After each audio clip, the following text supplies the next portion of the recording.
conversation on the topic of addressability often starts with targeting, because of this idea that we can get more efficient. So whether it is taking the message, finding the right audience, and trying to achieve these, conversion results. And so through addressability, you get better pool of customers. But also addressability from the creative side is just as important. Addressability allows you to create custom messages, and whether they're contextual, such as just understanding the environment or the mindset that the user is in, or do you have the benefits of first-party, second-party, third-party data and being able to apply that as well. It's one thing to make ads more personal and personalized, but sometimes this could be a little too much, and sometimes it's unnecessary. I think oftentimes people run directly to the end.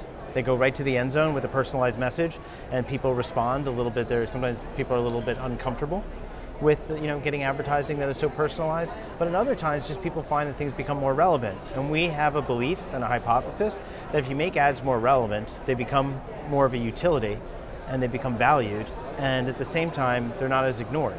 So in a world of ad blocking, and as a world of whether it's deliberate ad blocking, such as installing an ad blocker, or if it's just we've just trained ourselves with our banner blindness, these ads tend to stop and pop out a little bit more because they're a little bit more relevant. So you can start with data, and every agency is going to have data. I mean, we can walk the halls here and we can go shopping for data together.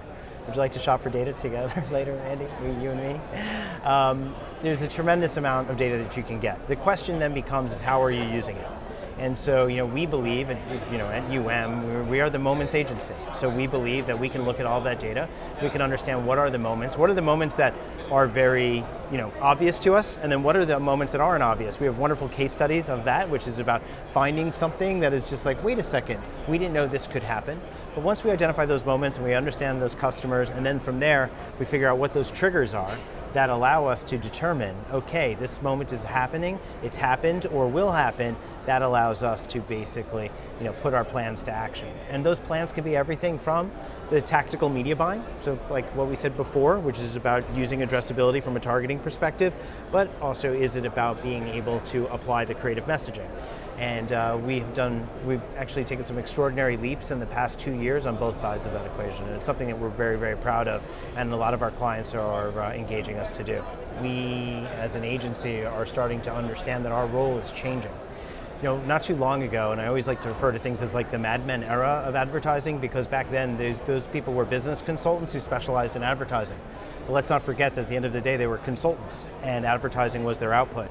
We are now entering an age where advertising can turn directly into a sale, right? And in some cases where you have something that is, let's just say it's a product that isn't too expensive, but something that you're likely to buy online, those tend to be the easier conversions that you can actually measure because there's fewer steps that are involved. But something that tends to be a longer purchase cycle, whether that is a vacation, whether that is a car, whether that is just something else, maybe it's a financial product, things like that take a little bit longer, and there's more products that get in the way of actually figuring out that end-to-end attribution cycle. But we as an agency need to evolve to become better at shopper marketing, but we're taking shopper marketing to the next level where, 10 years ago every agency had a shopper marketing group, but now it's really all about how do you create that e-shopper marketing group, because it's not only about how do we determine how people buy products online and what are the correct ways to merchandise that from the search perspective, from the app perspective and all of that, but we have to become better at understanding the actual marketplaces. When you go down to Walmart and you're walking through the Bentonville airport, you do not see outdoor advertising for insurance companies and travel companies. You see ads for Walmart consultants, people who help people figure out how to work with Walmart.